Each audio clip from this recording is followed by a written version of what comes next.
नमस्कार, स्वागत है आपका। मैं हूं आपके साथ रवि मिश्रा, मेरे साथ है प्रगति शर्मा। तो भूकंप ने 3 देशों में तबाही मचाई है और यही है इस वक्त की सबसे बड़ी खबर। दक्षिण अमेरिकी देश वेनेजुएला से खबर आई है। वेनेजुएला में सदी का सबसे भीषण भूकंप आया है। वेनेजुएला में 1 मिनट में 2 बार धरती कांपी और यह बताया जा रहा है कि 7.1 और 7.5 तीव्रता के शक्तिशाली भूकंप आए। भूकंप के झटके महसूस किए कि 10,000 से ज्यादा लोगों की मौत की आशंका है। रॉयटर्स के हवाले से यह आशंका व्यक्त की गई है। भयानक तस्वीरें भी आई है इस भूकंप के झटके के बाद से, खासकर कराकस जो वेनेजुएला की राजधानी है, वहां से ये तस्वीरें सामने आई है जो इस वक्त आप देख रहे हैं। कई इमारतें धराशायी हो गई हैं, कई इमारतों को जबरदस्त नुकसान पहुंचा है और सिर्फ कराकस ही नहीं, कई अलग अलग शहरों में भी ये झटके महसूस किए गए, लेकिन इंपैक्ट सबसे ज्यादा कराकस में दिखाई दे रहा है।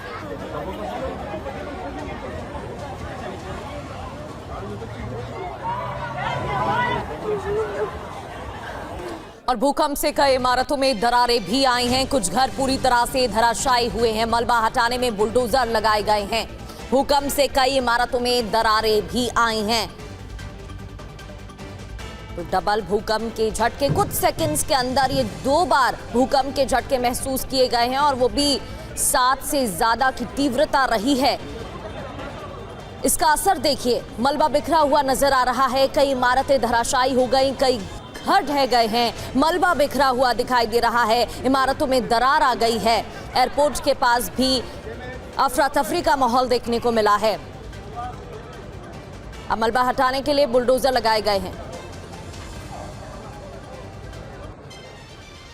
और भूकंप के समय का सीसीटीवी वीडियो भी सामने आया है। जान बचाने के लिए लोग सड़कों पर आ गए और भूकंप के झटके के बाद डर इतना था कि चीखते चिल्लाते यहां वहां भागते नजर आए। ये देखिए तस्वीर, एक जैसे ही ये महिला सड़क के दूसरी तरफ आती है, इमारत का एक बड़ा हिस्सा टूटकर गिरता है, जान किसी तरह से बचती है।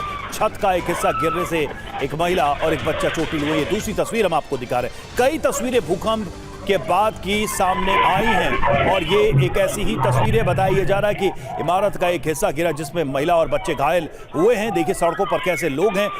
एक इमारत का मलबा तेजी से गिरता है और सड़क पर फैल जाता है। गनीमत ये रही कि वहां से गुजरते हुए लोग पहले ही हट चुके हैं। एक गाड़ी गुजरती है, कुछ सेकंड्स में ही ये मलबा उसी जगह पर गिरता है। तो इस तरह की कई तस्वीरें सामने आई, खौफनाक तस्वीरें सामने आई हैं। अभी तक आकलन नहीं हुआ है, लेकिन अंदाजा यही जताया जा रहा है कि काफी नुकसान हुआ है इस भूकंप से। तो 7.1 और 7.5 की तीव्रता का भूकंप। वेनेजुएला से भूकंप का डराने वाला वीडियो भी सामने आया है। इमारत की एक दीवार जमीन पर गिर पड़ी और सड़क पर खड़े लोगों पर यह दीवार गिरी है। चीख पुकार मची, लोग दहशत में आ गए। वो तस्वीरें भी आपको दिखाते हैं। अचानक से दीवार गिरी, ये देखिए, इमारत की एक दीवार जमीन पर गिरी।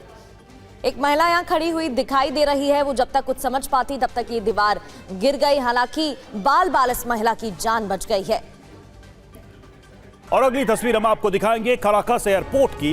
एयरपोर्ट पर दहशत का माहौल है और छत का एक हिस्सा, एयरपोर्ट की छत का एक हिस्सा गिरता है भूकंप के झटकों के बाद और उसके बाद अफरा तफरी मच जाती है। एयरपोर्ट पर भागते दौड़ते लोग नजर आए। एयरपोर्ट से कुछ विमानों की उड़ानें भी देरी से हुई क्योंकि स्थिति बहुत ही भयानक हो गई तब जब एयरपोर्ट की छत का एक हिस्सा गिरा और लोग डर के मारे इधर उधर भागने लगे। ये देखिए तस्वीर,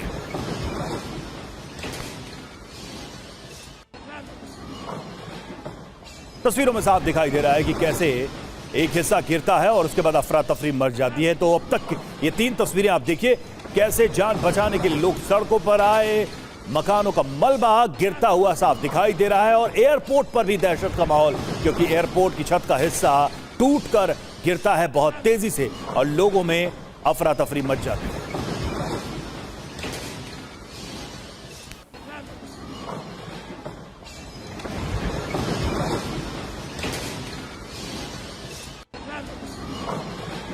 तो 3 तस्वीरें भूकंप के जब झटके महसूस किए गए तब की तस्वीरें हैं। सड़कों पर लोग, मकानों का गिरता मलबा, एयरपोर्ट की छत टूटकर गिरती है, एक हिस्सा गिरता है जिसे एयरपोर्ट पर अफरा तफरी, फ्लाइट्स भी बाधित हुई, देर से चली फ्लाइट्स इस वजह से। और वेनेजुएला के लोगों की परेशानी यहाँ पर खत्म नहीं हुई। भूकंप के बाद सुनामी का भी अलर्ट है। अरूबा और कुरासाओ द्वीपों के लिए भी अलर्ट जारी किया गया है। आसपास के इलाकों के लिए भी ये चेतावनी, खतरनाक लहरें उठने की आशंका जताई जा रही है। तो आसपास के इलाकों के लिए भी ये अलर्ट जारी किया गया है। भूकंप के बाद सुनामी का अलर्ट। भूकंप के बाद की जो तस्वीरें सामने आ रही हैं उसमें तबाही नजर आ रही है। इसके अलावा खतरनाक लहरें उठने की आशंका भी जताई गई। और राजधानी काराकास में भूकंप का सबसे ज्यादा असर देखा गया। 100 से ज्यादा इमारतें तबाह हुई हैं। काराकास सबसे ज्यादा प्रभावित हुआ है। ये देखिए, ये तस्वीरें हैं काराकास की भूकंप के बाद। देख सकते हैं आप, बड़ी बड़ी ऊंची ऊंची इमारतें किस तरह से धराशायी हो चुकी हैं, टूट चुकी हैं। नुकसान पड़ा हुआ है। इन तस्वीरों को देखकर अंदाजा लगाया जा सकता है। सड़कों पर लोग हैं और इधर उधर भटकते नजर आ रहे हैं आपको। ये आज सुबह की तस्वीरें सामने आई हैं भूकंप के झटकों के बाद से। और ये राजधानी काराकास की तस्वीरें जहां सबसे ज्यादा इंपैक्ट बताया जा रहा है इस भूकंप का। 7.5 की तीव्रता के करीब ये भूकंप रहा और उसका अंजाम ये हुआ कि कई इमारतों को नुकसान पहुंचा है। बड़ी संख्या में लोगों के हताहत होने की खबरें हैं। रॉयटर्स तो यहां तक दावा कर रहा है कि भूकंप की वजह से 10,000 तक लोग मारे जा सकते हैं। लेकिन अभी इन आंकड़ों की पुष्टि होनी बाकी है। फिलहाल ये तस्वीरें बताने के लिए काफी है कि इस भूकंप का इंपैक्ट कितना गहरा है राजधानी काराकास में।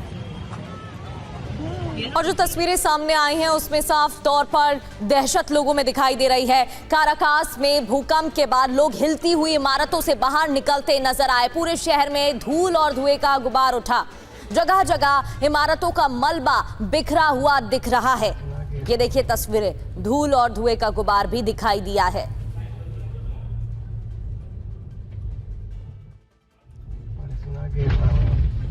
तो एक झटके में आप देखिए कैसे राजधानी काराकास की तस्वीर बदल गई। ये देखिए, एक और तस्वीर सामने आई है। ये देखिए, ऊंची ऊंची इमारतें, हाई राइज बिल्डिंग्स है।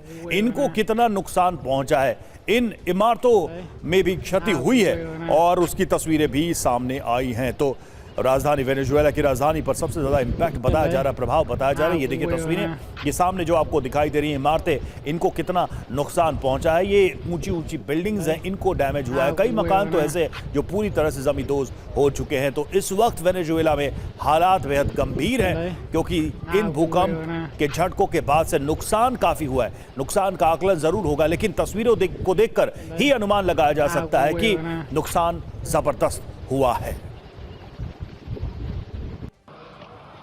और एक और तस्वीर देखिए, खौफजदा लोग दिखाई दे रहे हैं, भागते हुए अपनी जान बचाने की कोशिश करते हुए दिखाई दे रहे हैं।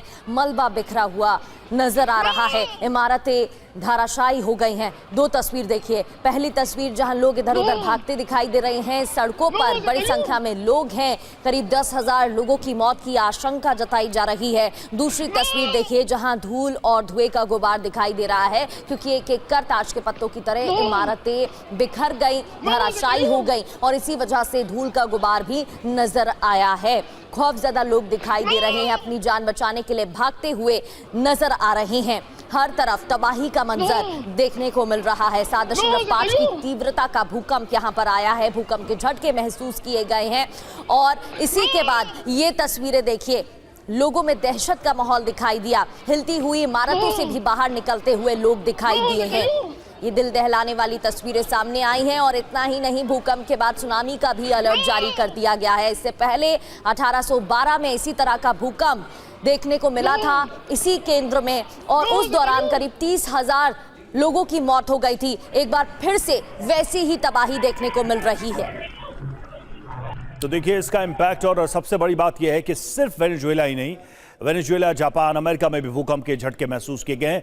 3 देश भूकंप से कांप उठे। वेनेजुएला के साथ जापान और अमेरिका की धरती भी हिल उठी। वेनेजुएला में 7.5 तीव्रता का भूकंप आया। भूकंप इतना भीषण था कि 10,000 लोगों के मारे जाने की आशंका जताई जा रही है। वहीं जापान के मुख्य द्वीप होन्शु के पूर्वी तट के पास समुद्र में भी भूकंप के झटके महसूस किए गए, जबकि अमेरिका के कैलिफोर्निया में भी भूकंप आया। रिक्टर पैमाने पर जापान में 6.9 तीव्रता रही, कैलिफोर्निया में 5.6 तीव्रता भूकंप की दर्ज की गई है, रिकॉर्ड किया गया है। तो 3 तस्वीरें 3 देशों की जहां भूकंप के झटके महसूस किए गए। हमारे साथ सार्क के डिजास्टर मैनेजमेंट के पूर्व डायरेक्टर डॉक्टर ओपी मिश्रा जुड़े हुए हैं। ओपी मिश्रा जी, ये जो झटके आए हैं, ये जो तबाही हुई है, इसको कैसे देखा जाए? क्योंकि सिर्फ एक देश नहीं, वेनेजुएला के अलावा जापान, अमेरिका में भी ये झटके महसूस किए गए, लेकिन इंपैक्ट सबसे ज्यादा कैराकस में देख रहे हैं, हम वेनेजुएला में देख रहे हैं। हाँ, देखिए, ये जो अर्थक्वेक का जो टाइमिंग था वेनेजुएला के टाइम से, ये करीब 2:30 पर है, जो कि काफी जो है डेंजरस टाइम होता है। जान माल की क्षति के लिए आदमी निकल नहीं पाता है, सोया रहता है, तो ये बात बहुत डेंजरस में है। दूसरी चीज है कि जो भी बिल्डिंग्स के स्ट्रक्चर थे वो रिवाइज कोड पर नहीं थे, क्योंकि 7.5 अर्थक्वेक जनरली आजकल जो है जापान में 9.1 मैग्नीट्यूड अर्थक्वेक का भी सेंडाई सिटी जो है रिस्क रेजिलियंट स्ट्रक्चर्स रहे हैं, लेकिन इसके जो बिल्डिंग के जो स्ट्रक्चर्स का जो रेजिलियंसी था वो काफी कम था और काफी इसमें झटके थे, काफी स्ट्रांग था, सैलो अर्थक्वेक था। अभी इसकी विवेचना हो रही है कि अर्थक्वेक का रियल डेप्थ क्या था। तो ये ट्रांस बाउंड्री अर्थक्वेक था कि नियर बाई कोलंबिया में भी इसकी काफी हुई है, शेकिंग हुई, फील हुई है। तो ये अर्थक्वेक जो है करीब इस तरह की तबाही जो है वेनेजुएला के 125 बरस पहले ये सब हुआ था। 1812 में भी एक इस तरह की घटनाएं घटी थी, लेकिन उस समय उतनी टेक्नोलॉजी एडवांस नहीं थी। मगर ये टेक्नोलॉजी एडवांसमेंट के बाद भी एक वार्निंग है कि अभी भी अर्थक्वेक रिस्क रेजिलियंसी जो है 7.5 मैग्नीट्यूड का राजधानी में कराकस में या उसके सराउंडिंग्स में उतने नहीं थे जो कि झेल पाए। और जगह भी अर्थक्वेक हो रहे हैं, वो जब स्ट्रेस रिलीज है, स्ट्रेस एक्युमुलेशन रिलीज करना प्रोसेस है। बिल्कुल सर। ओपी मिश्रा जी, मैं ये भी जानना चाहती हूँ आपसे कि क्योंकि ये एक्टिव प्रोन एरिया है जहां पर भूकंप का केंद्र रहता है, 1812 का आपने जिक्र किया, उस दौरान कैसे तबाही देखने को मिली थी, लेकिन अब जब इतनी एडवांस टेक्नोलॉजी आ गई है, क्या पूर्वानुमान संभव नहीं है? अर्थक्वेक के मैकेनिज्म को जानना अभी तक आज के नॉलेज से पॉसिबल नहीं हो पाया है, लेकिन हम डिमार्केट कर पाए हैं। जो प्रिडिक्शन और फोरकास्ट के जो स्टेजेज हैं, वो 3 स्टेज हम पार किए हैं। हम उसको एंटिसिपेट करते हैं, एक्सपेक्ट करते हैं, जस्टिफाई करते हैं कहां पर होगा, लेकिन उसके बाद भी अर्थक्वेक के कितने पावर होंगे, उसके किस तरह से, उसके क्या मोड ऑफ फॉल्टिंग होगा, कितना शेकिंग जो है का प्रोपगेशन कैसे होगा, ये प्रिडिक्ट करना एक पर्टिकुलर अर्थक्वेक के लिए पहले से ही संभव नहीं है। तो प्रिडिक्शन एंड फोरकास्ट नहीं है, लेकिन इसका एक ही है, इंपैक्ट को रिड्यूस करने के लिए स्ट्रक्चर और इंफ्रास्ट्रक्चर को रिस्क रेजिलियंट बनाना। एडवांस टेक्नोलॉजी यही कर रही है। भारत भी हमारा माइक्रोजनेशन करके बहुत से सिटीज में अर्थक्वेक रिस्क रेजिलियंट जो प्लान लिया है बनाने के लिए, जिससे कि कोई बिल्डिंग का उस पर प्रभाव ना पड़े, अर्थक्वेक उसको झेल पाए। उसी तरह से एडवांस टेक्नोलॉजी केवल अर्थक्वेक रिस्क रेजिलियंट स्ट्रक्चर बनाने के लिए टेक्नोलॉजी को प्रोवाइड कर रहा है। प्रोडक्ट प्रिडिक्शन फोरकास्ट पॉसिबल नहीं है। बिल्कुल, लेकिन सावधानी बरती जा सकती है। और जैसा कि आप स्ट्रक्चरल एडवांसमेंट की बात कर रहे हैं, जापान ने वो करके दिखाया और शायद ये सतर्कता और देशों को भी रखने की जरूरत पड़ेगी। वेनेजुएला इसका एक बड़ा उदाहरण है जहां बड़ी तबाही हुई। लौटेंगे आपके पास। और भूकंप के बाद इमरजेंसी लगी, सुनामी का भी अलर्ट जारी किया गया है वेनेजुएला में। तो भूकंप के बाद सुनामी को लेकर भी अलर्ट जारी किया गया है। इमरजेंसी का ऐलान फिलहाल वेनेजुएला में कर दिया गया है, हालात को देखते हुए।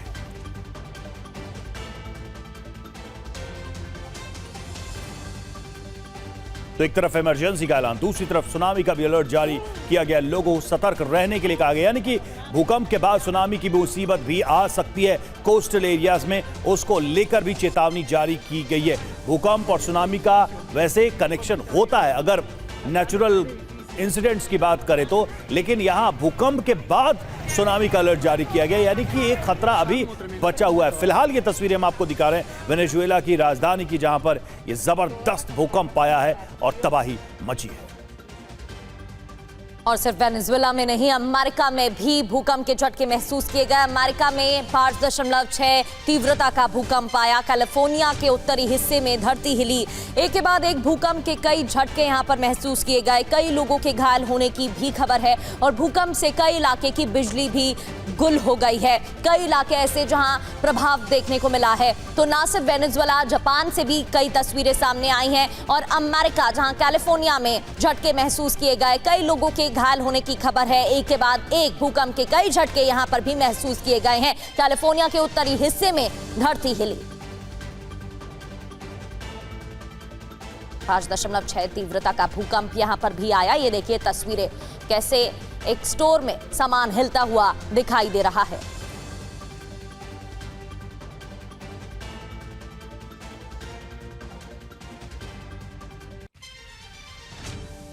और देखिए जापान में आया 6.9 तीव्रता का भूकंप। जब जापान में भी झटके महसूस किए गए। तेज झटकों से जापान की धरती हिली है। होन्शु द्वीप के पूर्वी तट के पास समुद्र में भूकंप आया है। ये जानकारी सामने आ रही है जापान को लेकर। ये देखिए, ये तस्वीर जापान की बताई जा रही है जहां पर तेज झटके महसूस किए गए हैं।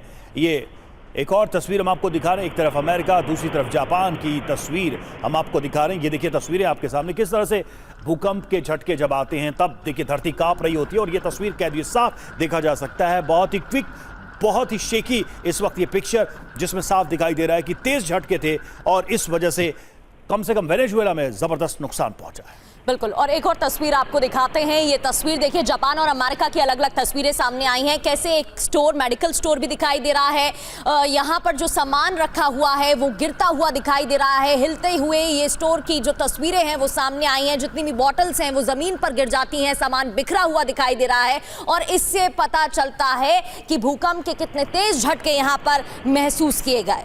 ओपी मिश्रा सर हमारे साथ जुड़े हुए हैं। मिश्रा सर, जो ज्योग्राफिकल डिवाइड है सेस्मिक जोन का, उसमें लैटिन अमेरिका को कैसे देखा जाता है? मतलब अगर भारत की बात करें तो भारत का जो एक्सट्रीम नॉर्दर्न पार्ट है वो हाई रिस्क जोन में रहता है 4-5। जैसे ही हम पेनिनसुला की तरफ बढ़ते हैं, समुद्र की तरफ बढ़ते हैं, वो कम हो जाता है। लैटिन अमेरिका में क्या ऐसा नहीं है? साउथ की तरफ बढ़े फिर भी आप देखिए हैवी मैग्नीट्यूड का भूकंप वहां पर आया है। कैसे बांटते हैं या कैसे देखते हैं आप इसको?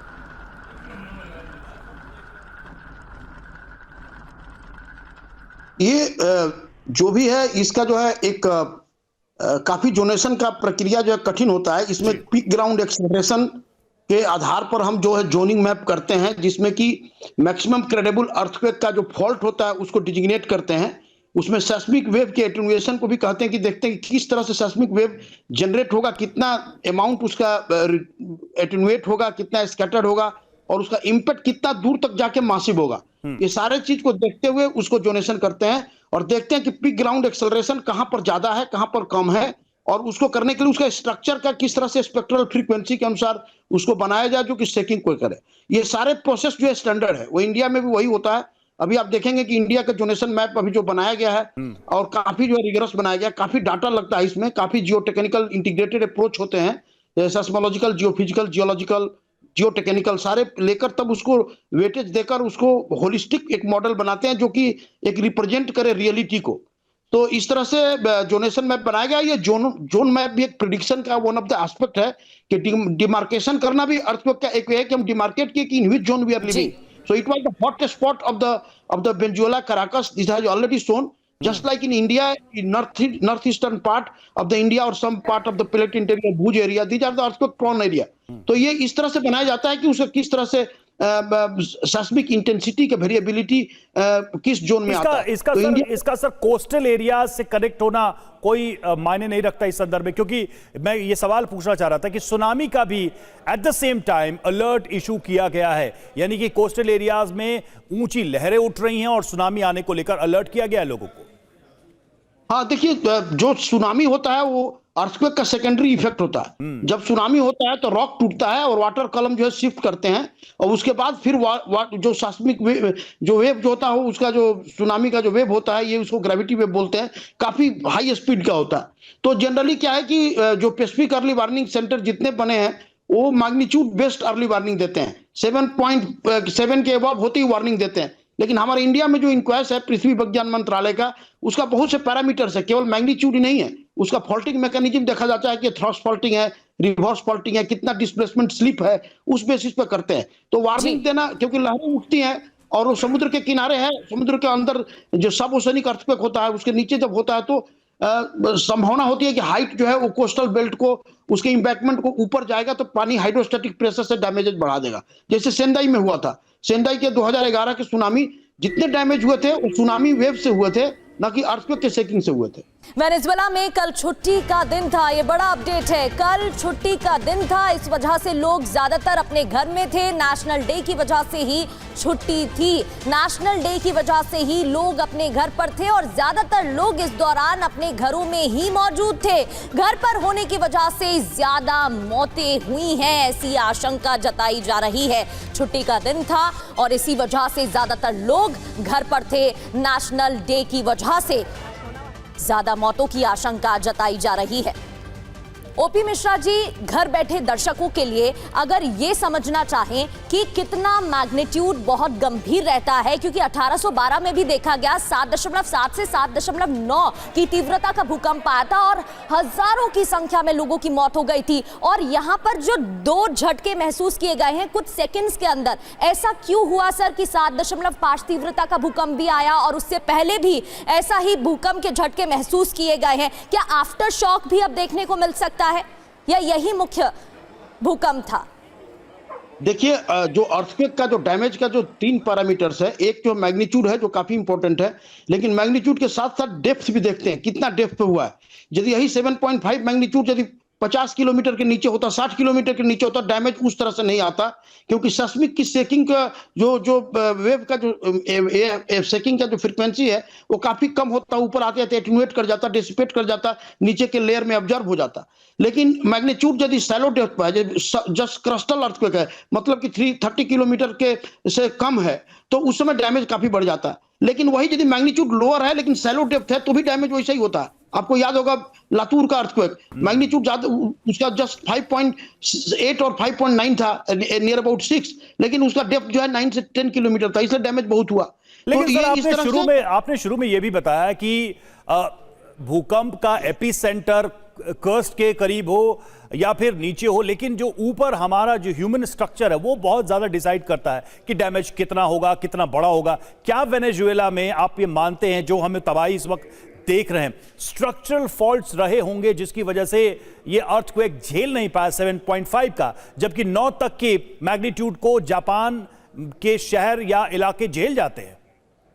हाँ, बहुत आपने एकदम सही बोला जी, क्योंकि स्ट्रक्चर जो है जो डायनेमिक कोड है, जापान डायनेमिक कोड है। जब जापान अपना जो कोबे का अर्थक्वेक हुआ 1996 में, उसके बाद रिवाइज कोड किया, फिर निघाता का अर्थक्वेक हुआ 2004 में, फिर रिवाइज किया। वेनेजुएला का कोड जो है लगता है कि जो बना हुआ है वो कोड पर बिल्डिंग बनी थी, लेकिन उसकी सस्टेनेबिलिटी और उसका जो है विथस्टैंड करने की कैपेबिलिटी थी वो कम हो गया था, क्योंकि जितना आप बिल्डिंग का भी एक एज होता है, एज के साथ उसकी वीकनेस जो है बढ़ती जाती है। और इस मैग्नीट्यूड का इस तरह का भूकंप कराकास वेनेजुएला में एक बहुत लंबे अंतराल के बाद, सेंचुरीज के बाद आया है, तो यह भी आकलन करना अपने आप में मुश्किल है कि वाकई में इस तरह का भूकंप कब और कैसे आ सकता है। एक लंबा गैप यहां देखने को मिला है। ये तस्वीरें हम आपको दिखा रहे हैं, 3 तस्वीरें भूकंप के बाद से जो तबाही हुई उसकी, और जैसा कि आप देख पा रहे हैं कि कई जगह पर इमारतें गिरी हैं, कई जगह पर आप देख पा रहे हैं कि जबरदस्त नुकसान हुआ है, लोग मलबे में दबे हुए हैं। अभी भी ये क्लैरिटी नहीं है कि नुकसान कितना हुआ। एक बार जल्दी से दुनिया के जो बड़े भूकंप रहे हैं